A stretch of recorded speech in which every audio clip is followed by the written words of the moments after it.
análisis de las presiones que se modifican durante la inspiración y durante la expiración, fíjense lo siguiente. Imagínense que acá tenemos un esquema del pulmón, su revestimiento ampliado. Este es el parénquima pulmonar, esta es la caja torácica. El revestimiento seroso, la pleura, está dividida en dos hojas. La pleura visceral, que está adherida al parénquima, u hoja visceral de la pleura, que está adherida al parénquima pulmonar, y la pleura parietal, que está adherida a la caja torácica.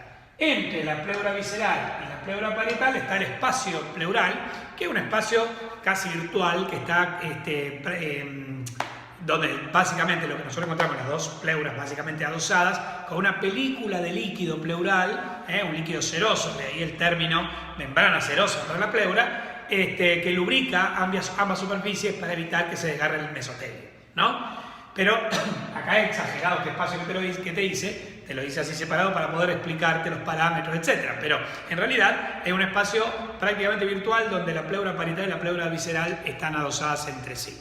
Bueno, la presión que se genera en este espacio se denomina presión intrapleural y es el resultado de dos fuerzas contrapuestas. Acá tenemos la presión intrapleural y es el resultado de fuerzas expansivas de la caja torácica y fuerzas retráctiles o de colapso del parénquima pulmonar. Entonces yo tengo una fuerza que tira para afuera, otra fuerza que tira para adentro, en el medio tengo un espacio, que es el espacio pleural, donde esa presión va a ser negativa, porque surge el balance de dos fuerzas que se anulan mutuamente, que tiran para el otro lado. Eso genera una presión negativa en el espacio intrapleural.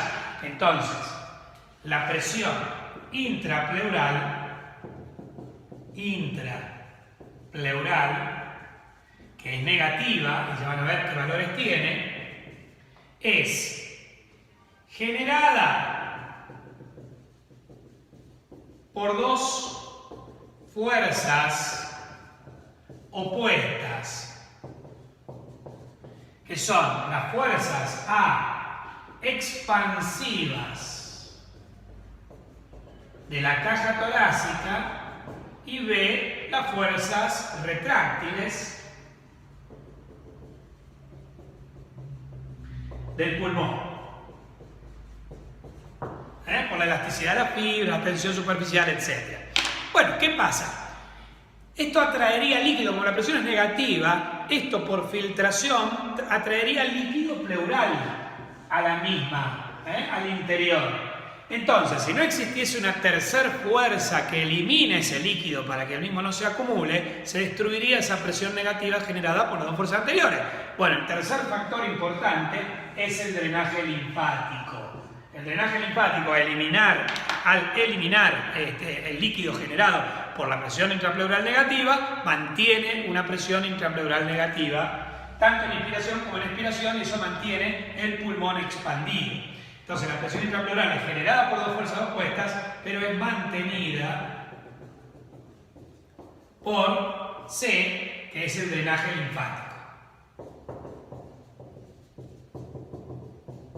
¿Qué pasa si, por ejemplo, se introduce aire o líquido en el espacio pleural y la presión negativa se hace positiva? Por ejemplo, a una persona que tiene un accidente automovilístico y se desgarra el espacio pleural o te pega una cuchillada, ¿no es cierto?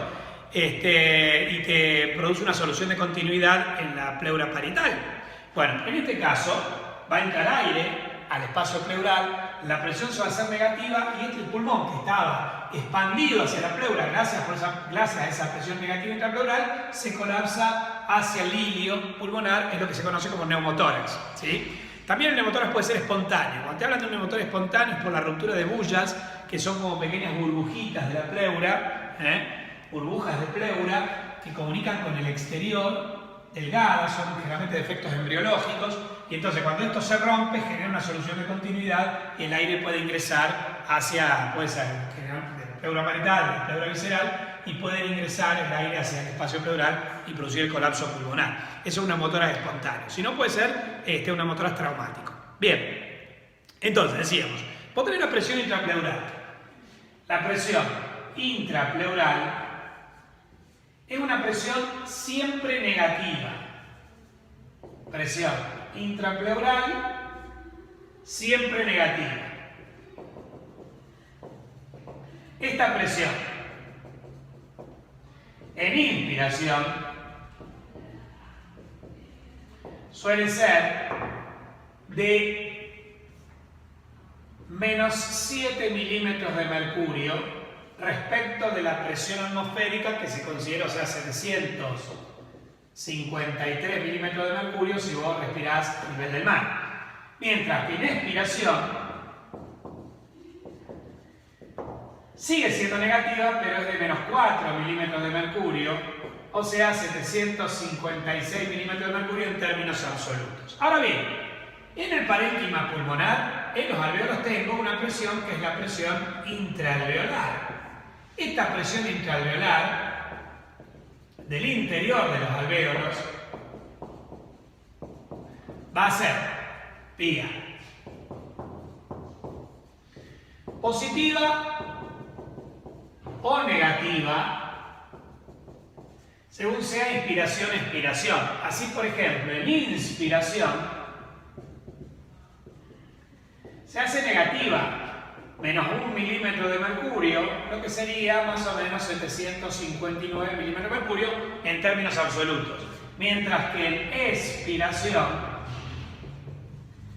la presión sube a más 1 milímetro de mercurio, o sea, a 761 milímetros de mercurio en términos absolutos. Quiero decirles que en inspiración, según la ley de Bohr, cuando vos expandís la caja torácica y disminuye la presión intraalveolar a menos 7, la presión intraalveolar disminuye a menos 1. Se genera en el interior del pulmón 1 milímetro de mercurio menos que afuera, que la presión atmosférica, y el aire ingresa. No necesitas delta P's muy amplios como en la sangre, que a lo mejor necesita una presión diferencial de 40 milímetros de mercurio para que se mueva. Acá, como el aire es mucho más fluido que la sangre, con una diferencia de 1 ya se mueve. De hecho, entra un volumen de aire importante, medio litro de aire, que es el volumen corriente, pueden ingresar en inspiración solo con una diferencia de 1. Ahora, en la expiración, la presión intraalveolar sigue siendo negativa para que el pulmón se mantenga expandido, pero sube de menos 7 a menos 4. Entonces, esto provoca que, digamos, hay una disminución del volumen de la caja torácica, hay una disminución del volumen alveolar, hay un aumento de la presión alveolar a 1 milímetro de mercurio, 1 más que afuera, entonces el aire sale. Entonces, con esas diferencias de 1 milímetro de mercurio en la inspiración y digamos, 1 milímetro de mercurio menos que el aire atmosférico en la inspiración y 1 milímetro de mercurio más que el aire atmosférico en la expiración, se moviliza un volumen corriente de 500 mililitros en la inspiración hacia el pulmón y de 500 mililitros en la expiración desde el pulmón. ¿Está? Bueno, si nosotros tomamos la diferencia entre la presión intrapleural y la presión intraalveolar, tenemos la presión transpulmonar. Otro parámetro importante y que va a ser siempre positiva porque se calcula de la siguiente manera. Acá vamos a poner los nombres. Esta es la presión intrapleural y es siempre negativa.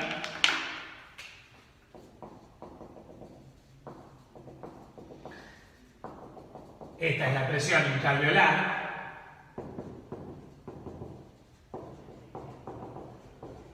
Que es positiva o negativa.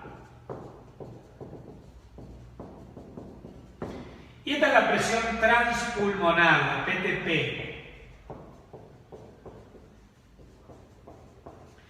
Esta va a ser siempre positiva.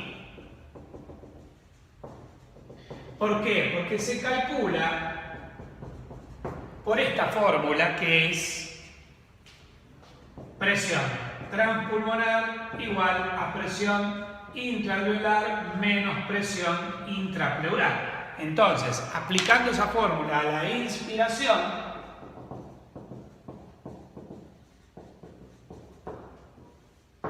yo tengo que presión transpulmonar en la inspiración, la presión intraalveolar es menos 1, menos la presión intrapleural que es menos 7. Menos por menos más, entonces me queda menos 1 más 7, 7 menos 1 me va a dar 6, milímetros de mercurio de presión transpulmonar. Mientras que en la expiración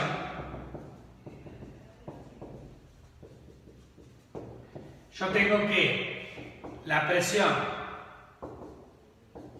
transpulmonar va a ser igual a la intraalveolar, que en la expiración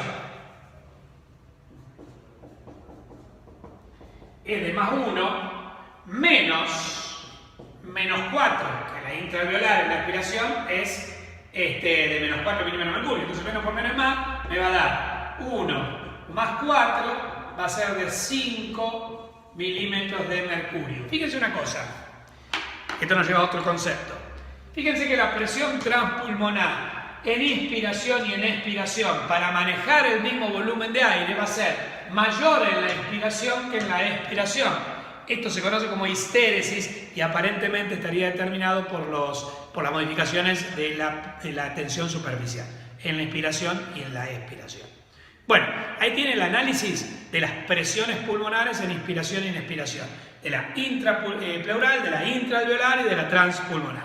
Copien eso.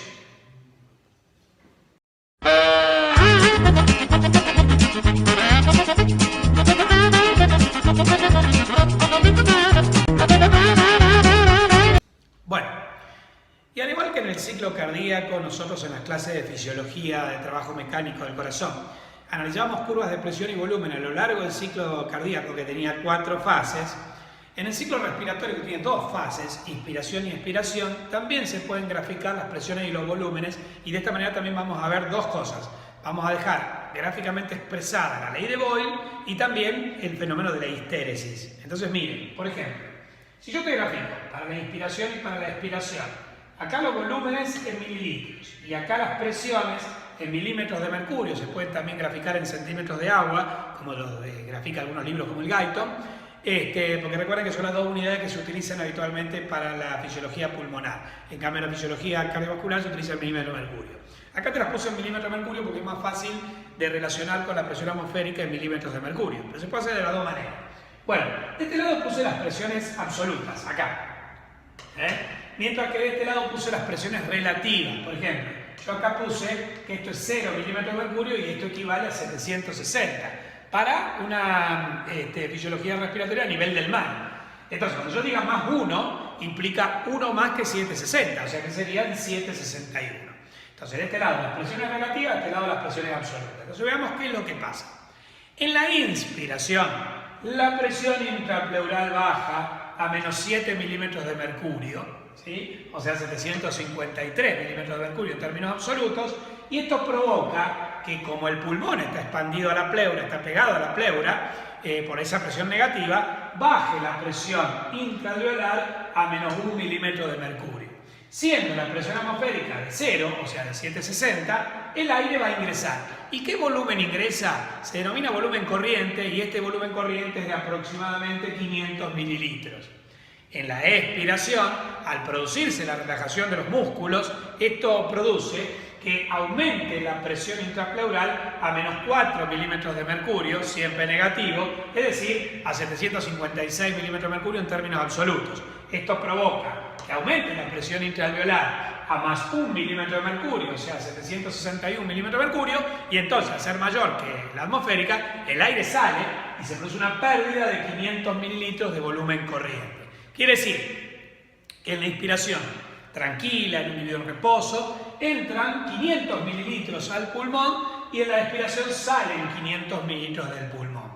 Todo por la modificación de las presiones. Entonces, yo dije que este gráfico no solo te permitía analizar los tiempos del ciclo respiratorio y analizar presiones y volúmenes, sino que además te permitía graficar la ley de Boyle y el fenómeno de la histéresis. Con respecto a la ley de Boyle, fíjense que si la ley de Boyle expresa que la presión de una mezcla de gases o de un gas es inversamente proporcional al volumen del recipiente que lo contiene, lo que estamos viendo en este gráfico es que a medida que las presiones caen, el volumen aumenta. Y que cuando las presiones aumentan, el volumen cae, ¿sí? Disminuye. O sea que este gráfico muestra la ley de Boyle. Y otra cosa que muestra es el fenómeno de la histéresis, que que se definía como el hecho de que las presiones transpulmonares en la inspiración y en la expiración para movilizar un mismo volumen de aire son mayores en la inspiración que en la expiración. Miren acá, esta presión transpulmonar es de 6 milímetros de mercurio, fíjense la distancia entre la presión intrapulmonar y la intraalveolar, y acá es de 5. Para movilizar 500 milímetros de mercurio, las presiones son mayores en inspiración que en expiración. Este fenómeno se denomina histéresis y estaría relacionado con los cambios de la, de la tensión superficial al final de la inspiración y al final de la expiración por la mayor o menor dilución del surfactante entre moléculas de agua. Bueno, entonces, en resumen, chicos, vamos a hacer un resumen, ahora hacemos después. Primero copien eso y ahora borramos y le hago un resumen.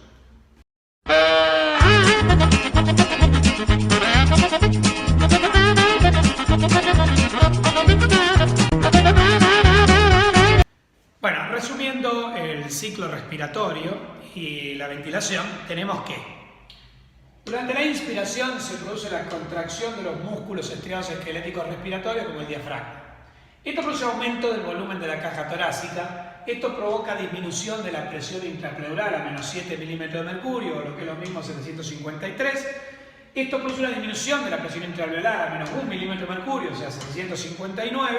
Y esto produce un aumento del volumen corriente a más de 500 mililitros. Entonces, o sea, el aire ingresa. En la expiración se produce la relajación de los músculos estriados esqueléticos respiratorios con disminución del volumen de la caja torácica. Esto produce un aumento de la presión intrapleural a menos 4 milímetros de mercurio, es decir, 756 milímetros de mercurio. Este provoca un aumento de la presión intraalveolar a más 1 milímetro de mercurio, o sea, 761. Esto provoca que el aire egrese y disminuya el volumen corriente a menos 500 mililitros, o sea que salgan del pulmón 500 mililitros de aire. Entonces, la inspiración y la expiración se alternan, el ingreso y egreso de aire se alternan, constituyendo el ciclo, los dos tiempos del ciclo respiratorio. La inspiración, si no estamos en ejercicio, la inspiración es un fenómeno activo dado por la contracción de los músculos que dura unos 2 segundos, mientras que la expiración es un fenómeno pasivo que dura unos 3 segundos. Todo el ciclo te dura en reposo unos 5 segundos. Repitiéndose entre 14 y 16 veces por minuto, con lo cual, para un volumen corriente de 500 mililitros, si lo multiplicás por ponerle 15 respiraciones por minuto, te da un volumen minuto respiratorio equivalente al volumen minuto cardíaco de aproximadamente 7000 mililitros por minuto, unos 7 litros por minuto. ¿Estamos? Bueno, chicos, copien eso y con eso terminamos ventilación.